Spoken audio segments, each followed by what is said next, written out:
दृष्टि IAS 72nd BPSC prelim test series का first test NCERT 6 to 12 history का हुआ है, जिसका बुकलेट ए मेरे पास है और इसको हम लोग अभी देखेंगे। पहला प्रश्न है कि निम्नलिखित व्यक्तियों में से किसे भारतीय पुरातत्व का जनक माना जाता है, तो वो अलेक्जेंडर कनिंघम को माना जाता है। अगला प्रश्न है, निम्नलिखित में से किन सा बौद्ध ग्रंथ भिक्षु जीवन को शासित करने वाले नियमों को समाहित करता है, तो वो विनय पिटक करता है। कौन करता है? विनय पिटक।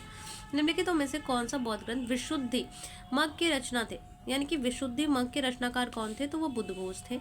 निम्नलिखित कथनों पर विचार कीजिए। मगध के आधुनिक पटना, गया, शाहबाद क्षेत्र सम्मिलित थे, यह सही है। कौशल के पश्चिमी उत्तर प्रदेश क्षेत्र में शामिल थे, इसकी राजधानी कौशाम्बी थी। राजधानी कौशाम्बी थी लेकिन पश्चिमी में नहीं था ये, इसलिए ये गलत हो गया। मगध का सबसे प्रबल प्रतिद्वंदी अवंती था, जिसकी राजधानी उज्जैन थी, ये सही है। अवंती के राजा के अनुरोध पर अजातशत्रु ने राजवैद्य जीवक को भेजा, तो ये गलत है, बिंबिसार ने भेजा था। ठीक है, तो इसीलिए 1 और 3 सही हो जाएगा। अगला प्रश्न है, निम्नलिखित कथनों पर विचार कीजिए। डेरियस यानी कि दारा 516 ईसा पूर्व भारत का आक्रमण करने वाला प्रथम ईरानी शासक था।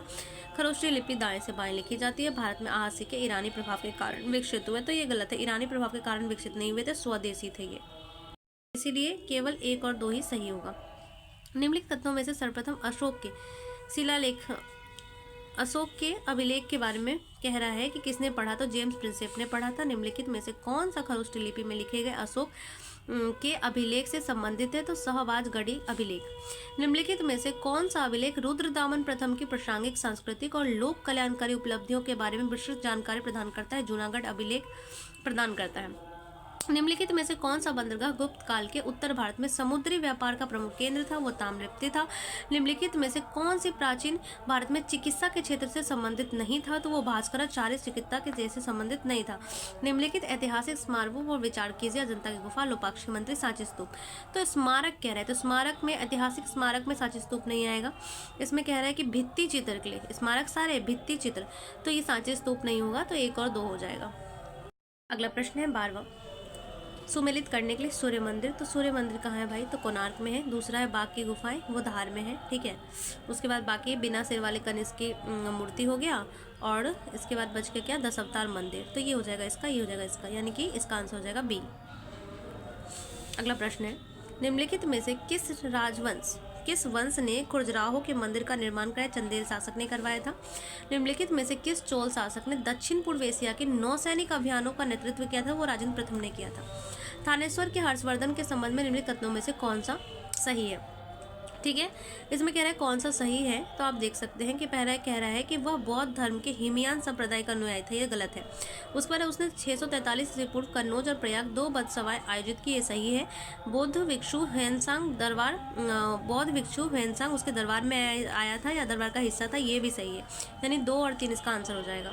16वां प्रश्न है, निम्नलिखित में से कौन सा बौद्ध ग्रंथ अजातशत्रु के गौतम बुद्ध से मिलने का उल्लेख बताता है? तो समजाकफल सूत्र बताता है।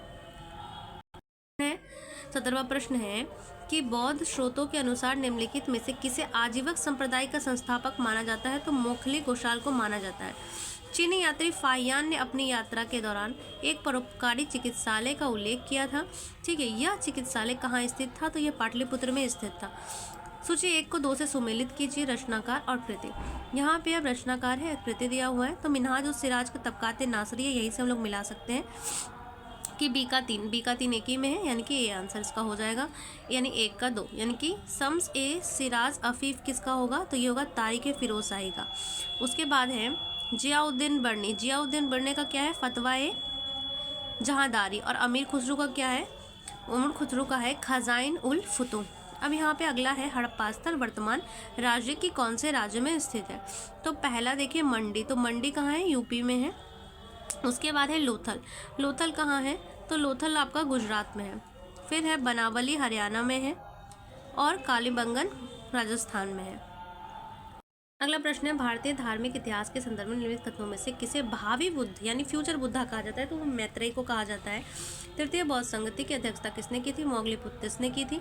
जैन धर्म का प्राचीनतम साहित्य मूलतः किस भाषा में लिखा हुआ था? वो अर्धमगधी में लिखा हुआ था। उसके बाद है बौद्ध ग्रंथ मिलिंद वनों में यूनानी बैक्टीरियाई राजा मिलिंद और निम्नलिखित में से किस बौद्ध भिक्षु के बीच दार्शनिक संवाद का उल्लेख मिलता है? तो नागसेन के बीच मिलता है। अगला प्रश्न है, निम्नलिखित कथनों पर विचार कीजिए। सिकंदर महान ने नंद वंश के महाजनपद नंद के शासन में उत्तर पश्चिमी भारत का आक्रमण किया था। महाजनपद नंद के शासनकाल में, ये कह रहा है। और दूसरा कह रहा है, ये तो गलत हो गया। और दूसरा क्योंकि धनानंद के शासन में क्या था, और नंद वंश का संस्थापक धनानंद नहीं था, महाजनपद था, यानी कि उल्टा कर दिया गया। इसमें हो जाएगा धनानंद, इसमें हो जाएगा महाजनपद नंद, यानी कि दोनों गलत है, ना तो एक ना ही दो। अगला प्रश्न है, अगला प्रश्न नेक्स्ट में देखेंगे, 25 तक रखते हैं।